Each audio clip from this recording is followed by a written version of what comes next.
Alright. Good to go? Just go in. Okay, it's topic 2 now of our 2-topic episode. We lost Jacob, as you can see. He has midterms this week, so he wasn't really hanging out with us all week. And he wasn't able to go to the show, which is what this topic is about. We went to SBS MTV's The Show. The music show airs on Tuesdays. And we're just going to talk about our experience and how it went. We're going to focus more on the experience itself, but less on the artists, because, I mean, you can just go watch the live performances of the artists if you want to see how they did. Plus, what you see on the performances isn't even what we saw anyway. Yeah, I think that's probably the most interesting part about it, is just how much trickery and TV magic that actually goes. You'd think that a live show would be that just straight, they just do performance, but there's a lot of stuff going on in the background, so I guess we'll get into it. I guess to start off, we went to first we had to go out to this place called Digital Media City. It's kind of on the outskirts of Seoul, really you said you've never been there before, right? No, it's far west side. Yeah, it's super out of the way. It's near the airports basically, or you have to. It's near the same station as you take back to Gimpo or Incheon. So first we went there. Then we had to go sign in with the person or the company we bought the tickets from. And then they're really strict about oh, you can't record, you can't do anything, filming or photos or whatever, because obviously one, it's a TV show, and two, I guess because they don't want to spoil the magic of it, which I guess there was a lot to spoil in that sort of way. So the day we actually happened to go, yesterday, what was it, the 23rd? Yeah, so this is where we went on the filming of April 23rd, 2019, which just so happened to be one of the hosts' birthdays. So Jeno from NCT, or NCT Dream, it was his birthday yesterday, so maybe that'll probably skew our experience a bit, just because I feel most of the people that went were there for Jeno. Yeah, it was weird, because, I would say half the crowd was there just for Jeno, which is, made me feel bad, because it's, the lineup for the week we went was, very new, unknown groups. Really, the only groups that had any popularity at all, really, were, Daya. Super Junior Genie, obviously, Daya, which you don't even really think of having a big fandom, but they do have a... Yeah, they have a dedicated fan base. They have a dedicated fan base. And then, 1the9 and Target, for, more new boy groups that have a little bit of established fandoms, but everyone else had, a really small amount of people. So, yeah, it was, half the crowd was just for Jeno for his birthday. Once we finally got inside, it's just, a sea of... So many NCT lights. Yeah, so many NCT light sticks. There were people handing out, balloons that said we go up on it and everything. People were handing out fan signs, for Jeno. We got this one. I think it says his name on the back or whatever. Yeah. Because the person that, was handing out these signs is called, Taro Mainkun. I'm guessing that's, the person that runs, the fan, or the Twitter. I looked up their Twitter. Supposedly, they bought advertisements at this mall near the SM Town building, or SM Town sort of weird shopping center building thing.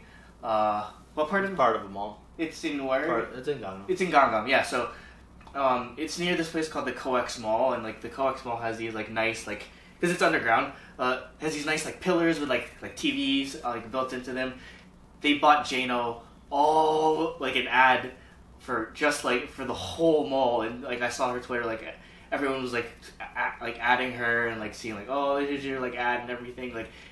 We're talking about I know people buy subway ads or bus ads. I can't imagine how expensive an ad campaign inside of a freaking mall would be. Yeah, I'm not sure. Oh my god! Not to mention the bus. Somebody. Yeah, there was literally an entire somebody wrapped a friggin' actual bus, and with Jeno's face on it, it's oh, happy Jeno Day and everything. I'm just how much do you have to spend to friggin' wrap vinyl wrapping isn't easy too. They're cheap. like that stuff's pretty expensive, and for one day especially, like, it's not like it was taking anyone back and forth. It was literally they bought it just to park it in front of the building. Yeah. It's like I don't know. Maybe this is like I've been exposed to going to a lot of concerts and everything. I've been exposed to like the dedication and craziness of K-pop fans before, but I think like here in Korea, it's just on a completely different level compared to like back home. They don't follow multiple groups. They're just dedicated to one group. And spend all their money on them. And that's kind of how like the concert, or like the crowd felt, because everyone was like in their own respective kind of like cliques or groups sort of thing. Yeah, they're just the different fandoms. So we got in. We like waited in line or whatever, and got in. We were in the seated area. Standing area, you have to be there pretty early for. The standing area. Also, the standing area is pretty tiny, because like they always, with how loud the background is, you think there's a lot more people. Yeah, but there's probably less than 100 in the standing area. Yeah, it was probably like maybe like 75 people. Also, I read something online that if you're too tall, you don't get into the standing area anyway. So we probably wouldn't have been able to. Which is saying something, considering I'm kind of short. But I guess I'm kind of I'm okay height for an Asian person. 170 centimeters was too tall, so that's like what, like 5'7" or something. Yeah, I'm more than that. So, unfortunately. So so we went in, seated. We kind of just chilled for like 45 minutes. They don't let you out. You can't take pictures or anything. You can't even go to the bathroom. Like once they start filming, they'll like lock you in there. Yeah, you're basically stuck in there, and they'll kick you out if you pull out your phone and like start taking pictures or anything. So they turn off the lights and everything, and then Jano and Yeon from CLC is the other host. They did like a little talking thing, and then the groups start coming on. But what's interesting is like we said, that's like you think with a live show it's all live, but it's mostly pre-recorded, because if you think about it, when you're watching on TV, like I guess usually like international fans, we just watch the YouTube videos, so we don't see them back to back. But like on the actual show itself, they literally, the instant one song ends, they start another one, which is logistically impossible because the groups have to get off and get on stage. It's not like they can teleport. Like you just like immediately. There's only one stage. It's not like there's multiple stages set up or whatever. So what they do is actually pre-record, and then the groups will only do like maybe the first like half or second half of their song, and then they'll get pulled off stage in the middle of the song, and the broadcast will keep going using the pre-recorded stage. Yeah. I guess that's an interesting thing to note if you're ever planning on attending a music show taping in Korea, is that I'm guessing, I know how it works with other music shows like M Countdown especially. If you want to see a huge group like a BTS or like an IZ*ONE, which I wish, unfortunately they went last week and they stopped promoting, you'd have to go to the pre-record. Yeah, so I feel like that's a separate thing. Like they do it earlier in the day. And then that's why it's just super loud. Like it was kind of weird because there's sometimes we were hearing fan chants and like crowd reactions, but it was coming. It was coming from the speakers. Yeah, it was coming like, from the speakers. Pre-recorded. Yeah, yes, and there was and sometimes there were for some of like the lesser known groups, they were pumping in crowd noise. Yeah. It's like it kind of reminds me of they used to do that with wrestling, because before they used to do SmackDown like live on Tuesdays. They do like pre-record. It'd be recorded or it'd be live on Tuesdays, but they wouldn't air it on TV until Friday. And what they do is, if they really wanted to push a storyline, but the fans weren't cooperating, they just drown out the actual crowd noise and just like pump in booze and everything. It just kind of reminds me of that, basically. It's like there's a lot of stuff, if you're familiar with wrestling terms, there's a lot of stuff being worked. Like they're trying to push certain art. Like who had one, like their fan chants being piped in? Yeah, it was at the end of Stephanie from The Grace. Yeah. Was one of the performers. And like she did her performance like that. She performed to the end of her song, but like the very end of the song was like there was fan chants and they were super loud, but it was nobody in the actual building because nobody in the building knew her fan chants. So it was all from the pre-record of when she did that. So like you just don't think about like how like produced it is and how it really isn't live. And I mean, it makes sense because like it would look really bad if there was any like major issues, like either technical issues or the artists completely screw up. Like Donghae screwed up a couple of times during Super Juniors, but they were just like goofing around. Yeah, anyway. So like Super Junior doesn't give a shit about they performances anymore. At this point, they can do whatever they want. They don't care about like that stuff because they have an established fan base. Usually, like the reason why a lot of Nugus go on shows like this and then Countdown is basically that's the only way they can really get exposure is because if there's a million like videos on YouTube or whatever, and there's a million songs on like Melon and Naver. So the easiest way to get exposure is to go on a show like that, and hopefully they'll go look up your music and that sort of thing. Hopefully the like performance goes viral, like what happened in Momoland back in the day. So like big groups like. I guess it's funny to call Daya a big group. In terms of the lineup of the show, yes, they were a big group. Yeah, they were definitely one of the bigger ones in comparison. But yeah, so both Daya and Suju D&E, everything was pre-recorded essentially. Like it's interesting because they still go up on like stage for like the fans and everything, but none of that is being shown on TV. Like everything that's being shown is the pre-record. Yeah, like if you watch the show's performance, like Suju's performance, they're not even wearing the same outfits. Their performance, they were wearing white, but like for our performance, they had black suits on. So I noticed that looking at the monitor, because you can see the monitors on the sides. Yeah, you can see what's actually being broadcast. Yeah. And like Suju had white suits on, and I'm like, they don't have white suits on right now. Like, yeah, and they're just basically like the dancing term or whatever. They're just mostly marking their moves. They're not going like. They're just trying to like get them like I guess the basic gist of it, so that like the people watching it live just still get something out of it. And I mean, for Daya, there were still a lot of people doing like fan chants and everything. Daya still did everything like pretty professionally. And not to say like Suju was unprofessional, but they just they were just having fun. Yeah, they were just having fun because obviously people are gonna enjoy it. Just showing exactly. Like there was a lot of I feel like there was a huge there's a huge contingency. There was a lot of elves. So that overall, and then like the one thing that you do see live is the closing like winner announcement in the live stage. That is all live. We basically at the end, like Jano and Yan get on the main stage, and all of the artists come in, and they have like the two top performers on each side or whatever, like you see on every music behind the scenes thing, because in our case Suju had two songs that were shown, so all the artists got up on stage while the second song was being played on air. So they're just standing around there, and then they immediately cut to like the stage. Exactly. So they could see like who wins and everything. Because if you watch the whole performance, they would cut from Suju's last song to everyone on stage, which obviously can't physically happen. Yeah. So, they just played that lot. They didn't even perform that song. Yeah, they didn't even perform it. And another thing I noticed is, like, I think the reason why they use a lot of confetti is because it's just I think that might be a good tell of when something's pre-recorded is if it uses confetti. If they use confetti during the live stage, then that's probably a pre-record, because like we'd be watching we were watching the show live on our TV here, because we have we have TV here in our Airbnb, and we do watching like back-to-back performances. I'm just like, yo, why are they using so much confetti? You know how long it's gonna take to clean that up? Yeah. And so it'd probably make more sense for them to use the confetti for the pre-record, and they have time to clean the stage and everything, as opposed to like literally stopping the show for a good like 10 minutes to clear off all the confetti. Yeah. Like you see in like the sides of the stage and behind the stage, there's just huge piles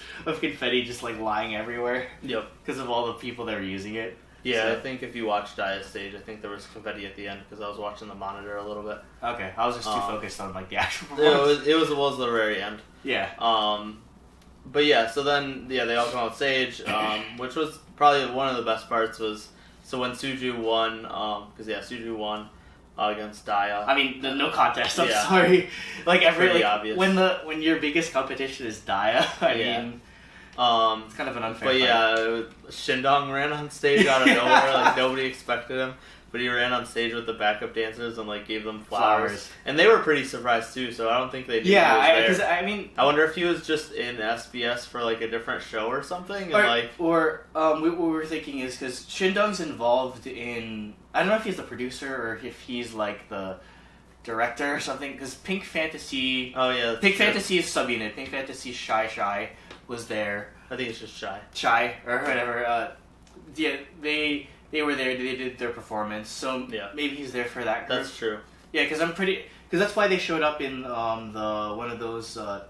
Yeah, he was in the SM Station song. Yeah, Shindong did like the joking one. Yeah, SUV with UV. Yeah.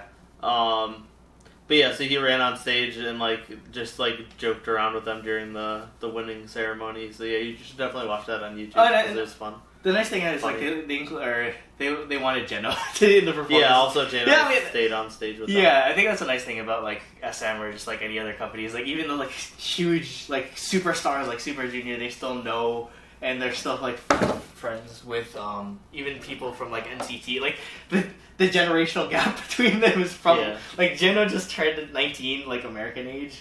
And Shindong is probably like what, like in his they're like early 30s, mid 30s. And they're still friends. They're still nice to him and everything. But that's it's always nice to see. They care about their company, their Hubase interactions, and even just other group interactions, like people that are friends that aren't from the same company. So yeah, that was cool to see. And then afterwards, I think that was after they went off the air. What? When they like stayed up on stage and like were like doing their thank yous. Where they thanked at the end. Yeah, that was definitely because they turned off the cameras after that. So but yeah, so then afterwards we left. We noticed everyone was still standing around and there was a bunch of fans in the lobby that like lined up into like making like a corridor. So we're like, okay, so they must do something afterwards with the artists because it was all the fans. They had like Dia signs and Super Junior signs and stuff. Yeah, it was a YouTube like live stream. Yeah, so they do like a live stream like post episode where they do like interviews with like the bigger artists.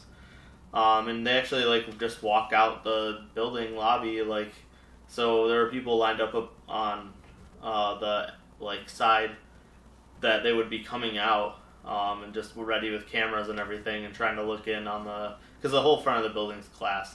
So you can look into it. That's the funny thing is, it was like complete madness when we got outside because there's just people with all these like huge professional. It's basically, if you remember our topic from talking about like KCON and like when people like just pulled out like random ass like huge like DSLR cameras with like telephoto lenses and just like rapid like burst shots and everything. That's what it basically like, is just a bunch of like people just being like paparazzi and everything. Yeah, basically. Like there's this dude like freaking bringing around like a step ladder, just so he could get above, just to take pictures of whoever was being interviewed and everything. And so, there are three sides of the building that were glass faced. So there's the entrance that we came in through. There's like another side with like a big TV in front of, or like a big like outdoor screen, and then there was another like back entrance. And we were at like the back entrance where like it leads straight to the street. Yeah, it leads straight to the street. Cars were waiting there. Yeah, there were like a lot of like basically just like idle type like the idle vans that were waiting there. So just the absolute chaos every time someone came out. Oh, well, not really. Not really, unfortunately. Yeah, there were several groups that walked out and like nobody even took pictures or acknowledged them. I feel like so we're bad. like I'm like that. I'm pretty sure that's Holiday or like that's Pink Fantasy or there's one guy group, one of the really new guy groups that I didn't even know the name of. Yeah, I kind of felt bad because literally and they could just walk. Yeah, because what they did is because they did have like a van waiting for them in front of the building. They literally just like walked out the door and walked down the street with like where a bunch of like crazy fans were, and like most of them didn't give a shit. Yeah, like literally none of them cared. I kind of felt bad. Yeah, I'm pretty sure. Yeah, Holiday. Like Holiday just walked out. You know, at the beginning, like when we were waiting, they walked through the lobby. Yeah. I forgot about that. They announced themselves like, I couldn't catch all of it, but like I'm pretty sure they just said it was Holiday. They basically like so all like the companies that do it for foreigners like gather in the lobby, Like all the Korean fandoms are waiting outside. Yeah, the they doors. organize themselves by like whatever like fandom or like whatever group. The companies that like sell tickets to the foreigners like gather in the lobby and like have signs for the foreigners to come find them. Like because we went through what was the company? Trazy. So yeah, there was like a lady with a Trazy sign, and we had to go sign in or whatever, and yeah, so everyone's just hanging out in the lobby, but it's all the foreigners, and yeah, like literally Holiday just walked through the lobby like with all these foreigners and was just like, "안녕하세요, Holiday, 입니다," like just introducing themselves like, "Hello, we're Holiday," and like nobody. Well, I mean, first of all, they were doing it in Korean, and like half of the people there probably didn't even understand what they were saying, and yeah, second of all, it's just like nobody knows who they are. Yeah, I felt bad. Because their performance was good. They did a really good job. Yeah, because I mean, knowing, despite most of the lineup being Nugu, I'd say I knew most, or like I knew at least half of them. Like, yeah, I definitely knew who Target and Great Guys and like Won the Nine and like Hot Place are. Yeah, Holiday. I did not know. Well, Holiday's was debut this week, so that was their debut stage. Okay, but also it's weird because I looked up their YouTube and their MV's not out, or. So, like, I don't know, like, I wanted to watch the MV and it's just not out. This was their second performance, I think. Like, ever? Yeah, because there's only one live stage of them, and that was Inkigayo. That's crazy. Sunday or whatever. So, yeah, that was their debut. But, yeah, so then at the end, like, when we're waiting around, like, yeah, Suju, Dini came by, and they were doing their interview.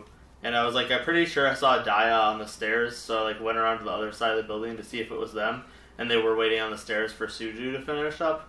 And like that's when Suju left the building and went to their car, like through past all the fans. So Andrew saw them. Yeah. I didn't really see them outside of them in the building.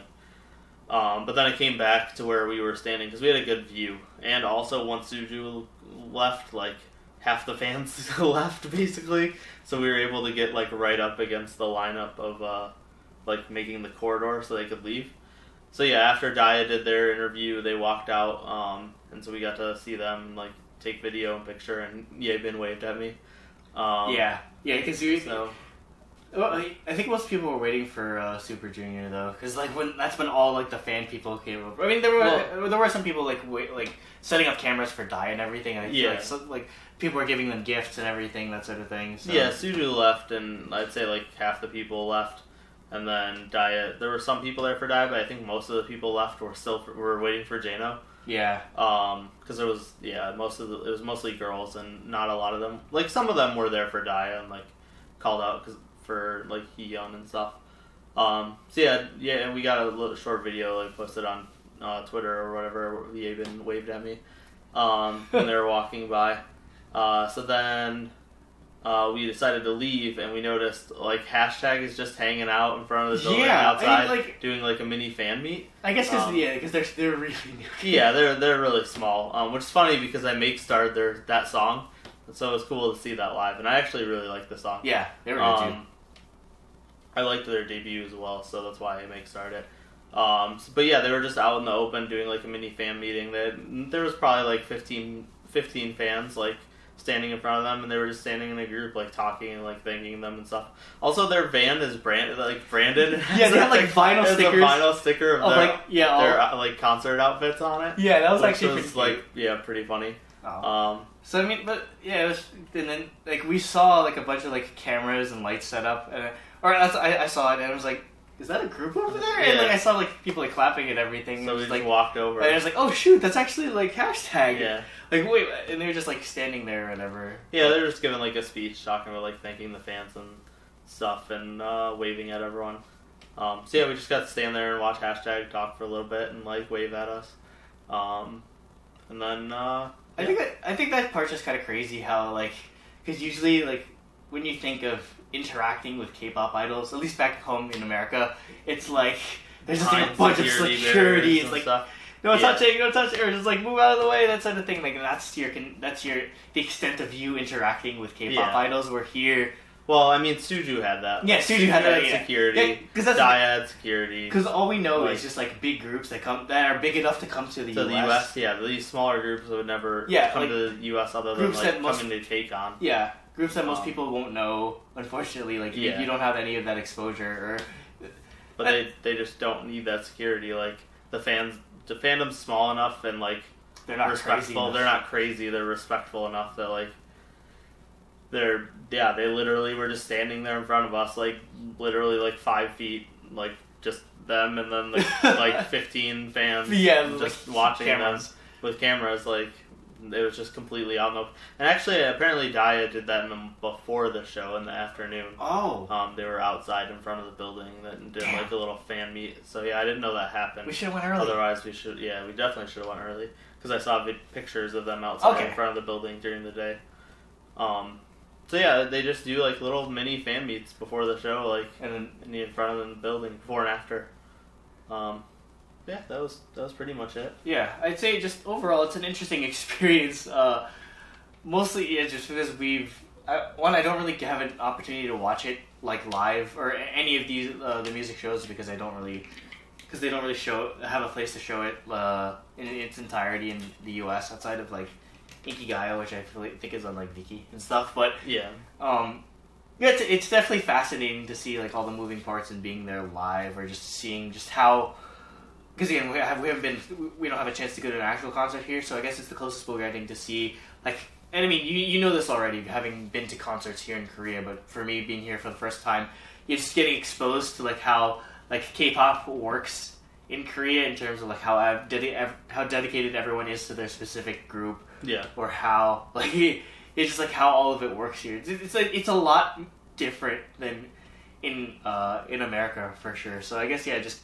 Getting used to that or just like finding out how different it is was the most interesting part for me. And also just getting to see I don't mind that it was New Goose just so I get to see more new music. Yeah, exactly. It's interesting to see like new music and like smaller groups like try their hardest and like interacting with their fans. Because one thing I thought was cool is like for the standing section, it was like pretty like cooperative where like anytime a group was up, the people let their fans move to the front. Yeah. So like you could always be like front row for the group you're there for, unless there's a ton of people there for like Suju or whatever, where like most of the people in the standing section were for Suju. But like for like hashtag and stuff, like the few guys that were in the standing section got to move to the front and like interact with them and wave at them and stuff. And I know that's like for the smaller groups and like the really dedicated fans, they like get to know the people, like and like recognize them and stuff. Because they're always showing up. They're just showing up at everything. And like even like Yeon had fans in the crowd, and she was just like talking to them during the show and stuff, like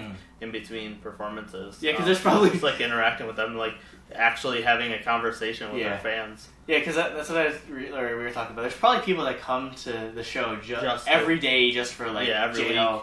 Just for Jana and Yeon. Yeah. Jana and Yeon. Yeah, it's cool to see. It's definitely interesting.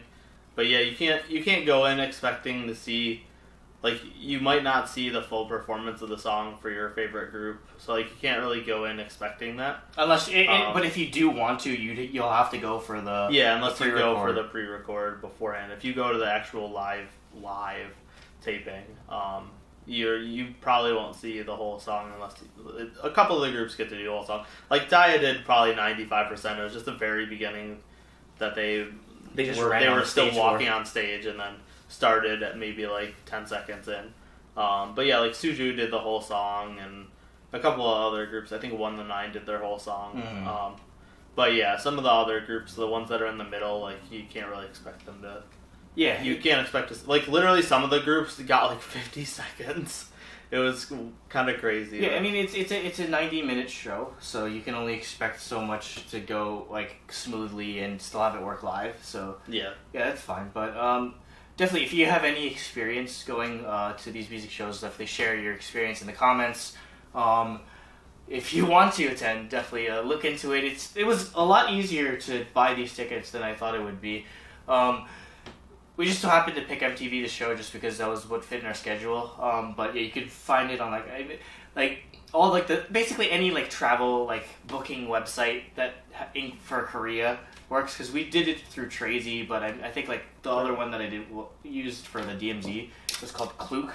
And yeah, there's a sign or a lady holding a sign that with Klook on it. So I think I got the tickets for about like $30 each. It was like on a discount. And they were available until the day before. Like it wasn't a sellout. So if it's definitely something worth experiencing if you're here in Korea, just to see how like all of it works. I'd say in some ways it's almost as fascinating or as interesting as going to an actual concert, just because you don't really see the TV aspect of it ever. So yeah, definitely let us know what your thoughts are on our whole experience in the comments below. Or yeah, if you actually been to one, or if you were there yesterday, yeah, definitely let us know if you just happen to run into us. Yep. So yeah, that's gonna be it for episode 117? 118. 118. Yeah, we're just doing 2 topics because obviously we're here in Korea and we're going to Japan. We're on vacation. We don't have our full recording setup. I'm literally just using my or even a way to edit the episodes really that much. Yeah. So yeah, we're just gonna do these 2 topics. See, the DMZ topic was before this. If you haven't listened to that yet, and we'll splice them together and do a full episode sometime when we get home when I get back next week. So yeah, hope you enjoyed it, and keep checking us out. Follow us on Twitter. Yeah, so for the next week, I think we kind of have the topics like laid out already. Like, we're probably gonna do like a Twice review, and then maybe something else, like maybe talking about like being in like Tokyo or something like that. I don't know, just something interesting that we've done on our trip. Yeah, so hopefully you'll bear with us while we're here in Korea. We should definitely have at least like a proper discussion about like our trip sometime in the future, but that's for later. Yeah, I know when we get back it's releases. Yeah, when we get back it's releases. So we'll probably like set some time aside for it. That could be our 4th topic. Yeah, I guess instead of like a proper review at this point. So yeah, it's kind of all over the place because especially with the schedule like being like we're a day ahead of most of our viewers and everything, so it's kind of weird, but. So yeah, follow us on Twitter, subscribe, check out our Discord. It is truly lit, truly lit. Mucho lit. Truly lit. It's truly lit too. I'm tired. Yeah. It's 9 a.m. It's not even 9 a.m. dude. Yeah. So yeah, I hope you enjoyed it, and see you next episode. What do they say at the end of before they like introduce everything? What do like Jeno and Yoon say like when they introduce the groups? Like they say like. I'm not sure what you're trying to get at. Oh god, because that was gonna be my thing. Stay. Hallyu? I don't know. Throbbingly Hallyu. I should have thought this over before we recorded. Bye. Annyeong.